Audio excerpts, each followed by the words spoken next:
The waiting room of St. Matthew's Hospital was filled with the usual hustle, anxious families, tired nurses rushing between stations, and the low hum of a television playing the news in the background.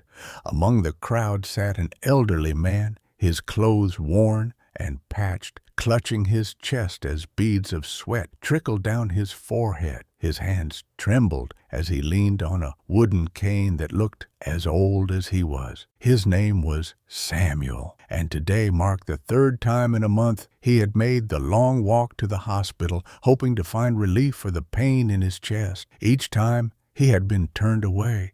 He was too poor to afford proper insurance and too proud to beg. But today, the pain was worse than ever. It clawed at him with every breath, and he knew he couldn't hold out much longer. When his name was called, Samuel rose slowly, his cane tapping against the tiled floor as he made his way to the examination room.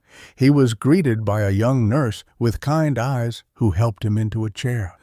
"The doctor will be with you shortly, Mr. Samuel," she said, offering a reassuring smile before stepping out of the room. Samuel nodded, clutching his chest as he whispered a silent prayer. Minutes later, the door swung open and Alan Kendrick stepped in. He was a tall, impeccably dressed man in his early 40s with sharp features and an air of authority. His reputation as one of the best cardiologists in the city preceded him, but so did his reputation for being cold and detached. Dr. Kendrick barely glanced at Samuel as he reviewed the clipboard in his hand. "Mr. Samuel, is it?" "Yes, sir," Samuel replied, his voice trembling. "I've been having terrible pain in my chest. It's been going on for weeks, and—" Dr. Kendrick held up a hand, cutting him off. "Do you have insurance, Mr. Samuel?" Samuel hesitated, lowering his gaze. "No, sir, but I can pay you in installments. I just need—" "I'm sorry," Dr. Kendrick said briskly, setting the clipboard down. "This hospital doesn't offer charity services. If you can't pay up front, I suggest you visit a free clinic. There's one across town that might be able to help." Samuel's heart sank. "Please, doctor, I don't think I can make it to another clinic. The pain—" Dr. Kendrick sighed, clearly impatient. "I understand, but this is a private hospital. We can't afford to take on cases without proper compensation." He turned to leave, but Samuel's weak voice stopped him. "Doctor," Samuel said, his eyes pleading, "I know I don't have much, but I used to be someone too. Please help me." Dr. Kendrick hesitated, glancing back at the frail man before him. For a brief moment, something flickered in his eyes, pity, perhaps, but it was quickly replaced by indifference. Without another word, he walked out, leaving Samuel slumped in the chair, his hope fading. As Samuel struggled to rise from the chair, clutching his cane for support, the nurse who had greeted him earlier rushed back into the room. "Mr. Samuel, are you all right?" she asked, concern etched on her face. "I'll be fine," Samuel lied, his voice barely above a whisper.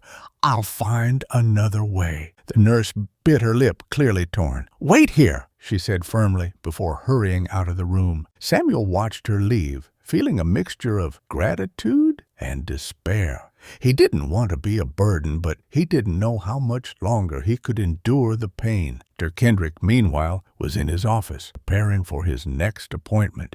He glanced at the framed certificates and awards on his wall, reminders of his accomplishments and the sacrifices he had made to achieve them. His phone buzzed, interrupting his thoughts. It was a call from his secretary. "Dr. Kendrick," she said, her tone urgent. "There's a man here who insists on seeing you. He says it's a matter of life and death." Dr. Kendrick frowned. "Is it about that Samuel fellow?" "Yes," she admitted. "But—" "Send him away," Dr. Kendrick said curtly, ending the call.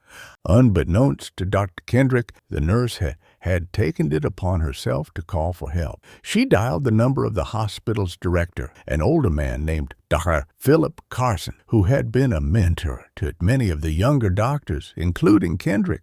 When Dr. Carson arrived at the hospital, he immediately sought out Dr. Kendrick, his expression a mix of disappointment and resolve. "Allen," Dr. Carson said, stepping into his office without knocking. Dr. Kendrick looked up, startled. "Dr. Carson, what brings you here?" "I heard about Mr. Samuel," Dr. Carson said bluntly. "Why did you refuse to treat him?" Dr. Kendrick sighed, pinching the bridge of his nose. "With all due respect, sir, this hospital is not a charity. We have bills to pay, and taking on patients who can't afford treatment puts a strain on our resources." Dr. Carson's eyes narrowed. "Do you remember why you became a doctor, Allen? It wasn't for the money or the prestige. It was to save lives. Have you forgotten that?" "I haven't forgotten," Dr. Kendrick replied, his voice defensive. "But we have to be practical." Dr. Carson stepped closer, his voice lowering. "Practicality doesn't excuse a lack of compassion. That man is suffering, and you have the skills to help him. If you don't, you'll regret it." Dr. Kendrick opened his mouth to respond, but the words caught in his throat. For the first time in years, he felt a twinge of doubt. Dr. Kendrick sat in silence long after Dr. Carson had left. The old man's words reverberated in his mind, stirring memories he had buried deep. He thought back to his early days in medical school, when he had been brimming with passion and a genuine desire to help others. Somewhere along the way, that fire had been overshadowed by ambition and the harsh realities of running a private practice. He shook his head, brushing off the pang of guilt. "I did what I had to do," he told himself. "The system isn't built to save everyone." As the evening wore on, the hospital grew quieter, the bustling halls giving way to a subdued hum. Dr. Kendrick prepared to leave for the night, his coat draped over one arm and his briefcase in hand. He walked past the waiting room, where he saw Samuel still seated, his frail body hunched over and his breathing labored.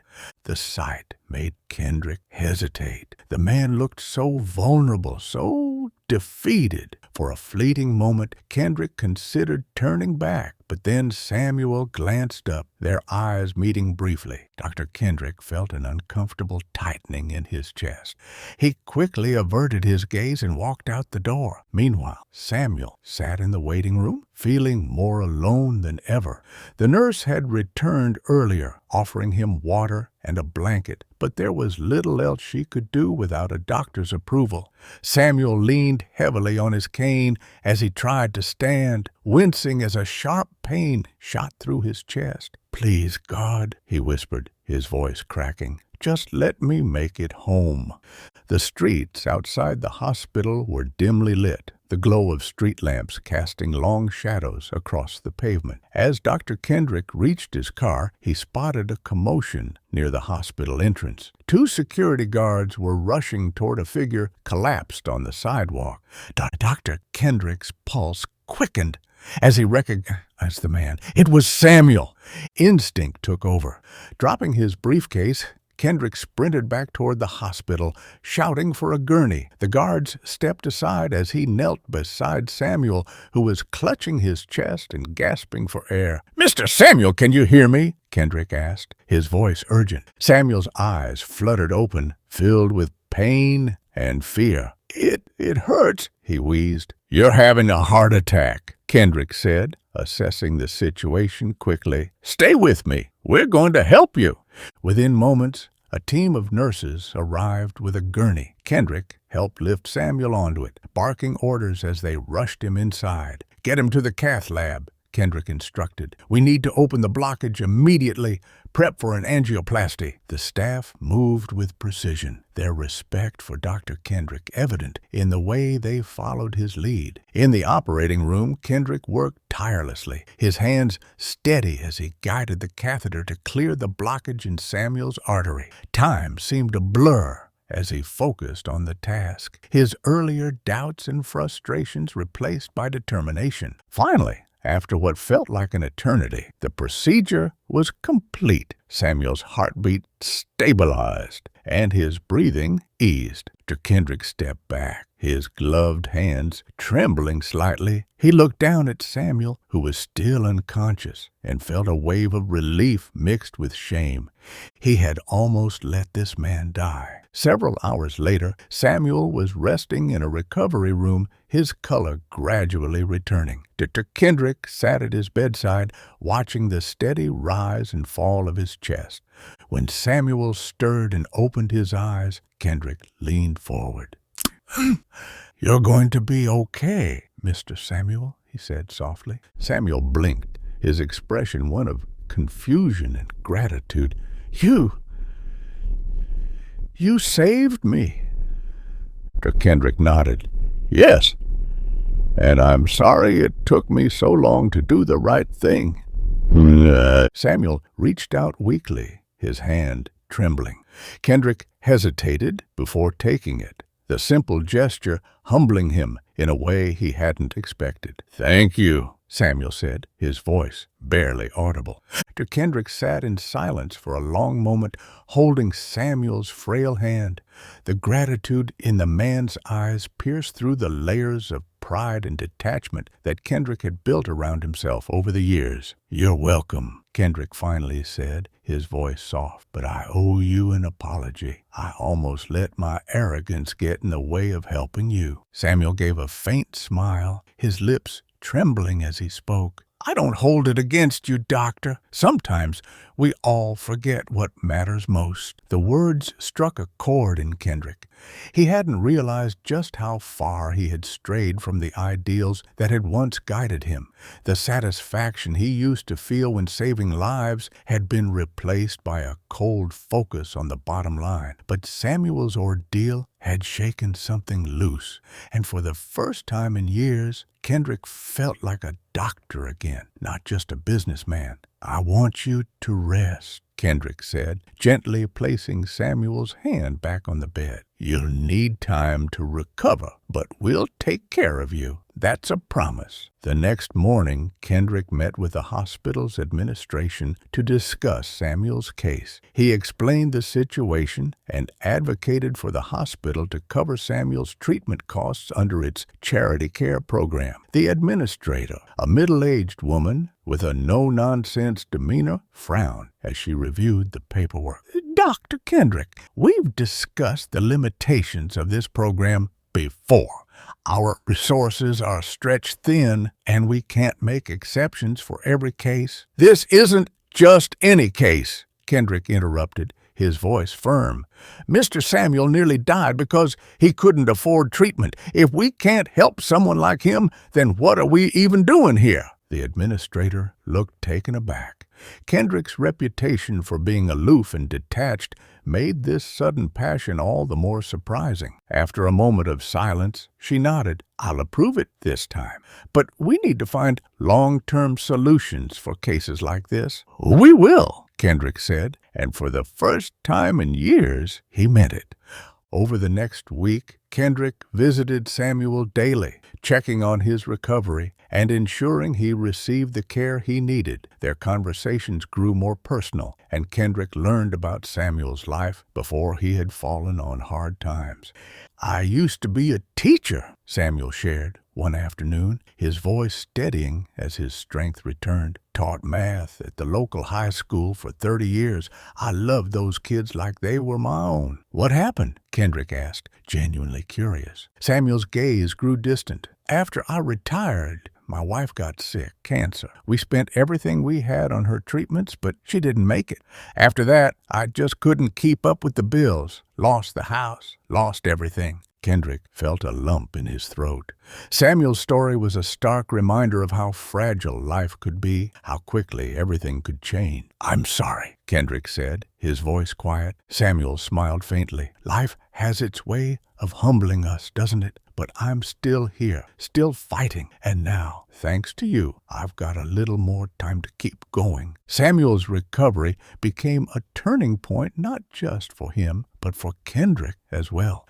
The experience reignited something in the doctor, a sense of purpose he had long forgotten. Kendrick began taking on more pro bono cases, using his influence to expand the hospital's charity care program. He also volunteered at free clinics on weekends, reconnecting with the community and building relationships with patients who might otherwise have been overlooked. His colleagues noticed the change, though some were skeptical at first. "Are you trying to win a humanitarian award or something?" one surgeon joked during a lunch break. "No," Kendrick replied with a small smile. "I'm just trying to be the doctor I was meant to be." Months passed, and Samuel's health continued to improve. On the day he was discharged, Kendrick walked him to the front doors of the hospital, where the same nurse who had initially helped Samuel waited with a wheelchair. "Thank you, doctor," Samuel said, his eyes glistening with tears. "You've given me more than my life back. You've given me hope."